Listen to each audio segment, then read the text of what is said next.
Friends, ನನ್ನ ಹೆಸರು ಯಶಿಕಾ. ನಾನು ಮೊಟ್ಟೆ ಹಾಕ್ತಲೇ ಆಲೂಗಡ್ಡೆ ಕಬಾಬ್ ಮಾಡೋದು ಹೇಳ್ಕೊಡ್ತೀನಿ. ಬನ್ನಿ ಫ್ರೆಂಡ್ಸ್.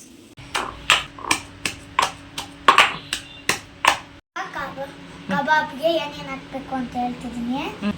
ಒಂದಿಷ್ಟು ಖಾರದ ಪುಡಿ, ಒಂದಿಷ್ಟು ಮೈದೆ ಹಿಟ್ಟು, ಒಂದಿಷ್ಟು ಕಡಲೆ ಹಿಟ್ಟು, ಮತ್ತೆ ಇದು ಶುಂಠಿ ಬೆಳ್ಳುಳ್ಳಿ ಪೇಸ್ಟು, ಒಂದು ನಿಂಬೆಹಣ್ಣು, ಒಂದಿಷ್ಟು ಉಪ್ಪು, ಸ್ವಲ್ಪ ಕಾರ್ನ್ಫ್ಲೋರ್.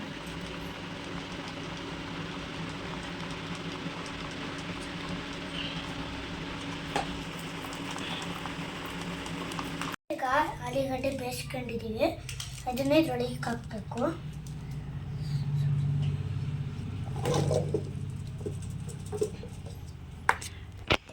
ಇವನ್ನ ನಿಧಾನಕ್ಕೆ ಹಿಂಗೆ ಮಾಡಬೇಕು, ಇಲ್ಲಾಂದರೆ ಜೋರಾಗಿ ಕಲಿಸಿದ್ರೆ ಇಲ್ಲಾಂದರೆ ಕಲಿಸೋಗುತ್ತೆ. ಈಗ ನೋಡಿ ಎಣ್ಣೆ ಕಾಯಕ್ಕೆ ಇಕ್ಕಿದ್ದೀವಿ. ಆಮೇಲೆ ಒಂದು ಸ್ವಲ್ಪ ಕಾದ್ಮೇಲೆ ಇಟ್ಟೆ ಗೆಡ್ಡೆನ ಒಂದು ಸ್ವಲ್ಪ ಬೇಯಿಸ್ಕೊಬೇಕು. ಇಲ್ಲಾಂದರೆ ಕಬಾಬ್ ಮಾಡೋಕ್ಕೆ ಜಾಸ್ತಿ ಬೇಯಿಸ್ಕೊಂಡ್ರೆ ಕಬಾಬ್ ಮಾಡೋಕ್ಕಾಗಲ್ಲ. ಎಣ್ಣೆ ಕಾಯ್ದಿದೆ, ಈಗ ಹಾಕ್ತೀವಿ.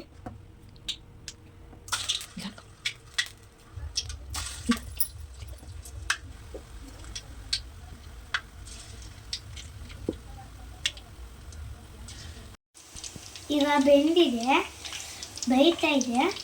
ಒಂದು ಸ್ವಲ್ಪ ಇದಕ್ಕೆ ಹೀಗೆ ಮುಚ್ಚಾಕ್ಬೇಕು. ಬೆಂದಿದೆ, ತೆಗಿತಾ ಇದ್ದೀನಿ. ನಿಧಾನಕ್ಕೆ ಎಣ್ಣೆ ಹತ್ರ ಹುಷಾರಾಗಿ ತೆಗಿಬೇಕು.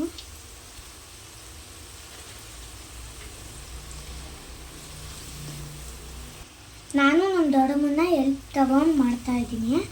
ಒಬ್ರೊಬ್ಬರೇ ಮಾಡೋಕ್ಕೆ ಹೋಗ್ಬೇಡಿ. ನೀವು ಯಾರಾದರೂ ಹೆಲ್ಪ್ ತಗೊಂಡು ಮಾಡಿ.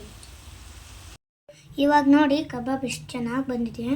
ನೋಡಿದ್ರೆ ತಿನ್ನಬೇಕು ಅನಿಸುತ್ತೆ. ಹೇಗೆ ಮಾಡಿದ್ದೀವಿ ಅಂದರೆ ಸೂಪರಾಗಿ ಮಾಡಿದ್ದೀವಿ. ಅಲ್ಲ ಫ್ರೆಂಡ್ಸ್, ನೋಡಿ ಕಬಾಬ್ ರೆಡಿಯಾಗಿದೆ. ಎಷ್ಟು ಚೆನ್ನಾಗಿದೆ. ಟೇಸ್ಟ್ ತೋರಿಸ್ಕೊಂಬರೋಣ. ಮೊದಲು ನಮ್ಮ ಅಮ್ಮಮ್ಮಂಗೆ ಹೋಗಿ ತೋರಿಸ್ಕೊಂಬರೋಣ. ಬನ್ನಿ ಫ್ರೆಂಡ್ಸ್.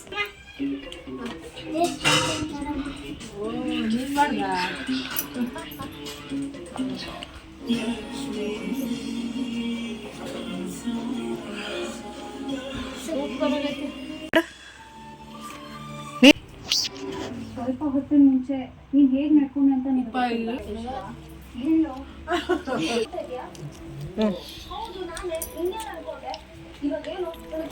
ವಾವ್,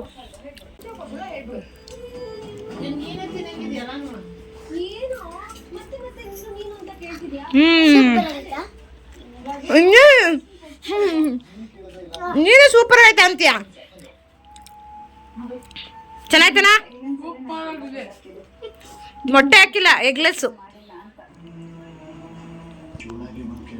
ಮಾಡ್ಕೊಂಡು ನೀನೇ ತಿಂತಿದ್ಯಾ? ಯಾರಿಗೂ ಕೊಡೋದು ಬಿಟ್ಟು ಅದಕ್ಕೆ ಎಲ್ಲ ನೀನೇ ತಿಂತಿದ್ಯಾ? ನೀವು ಮಾಡಿರ್ಬೇಕಾದ್ರೆ ಸೂಪರ್ ಆಗಿರುತ್ತೆ. ಎಗ್ಗಿಲ್ಲದೆ ಮಾಡಿದ್ದೀವಿ.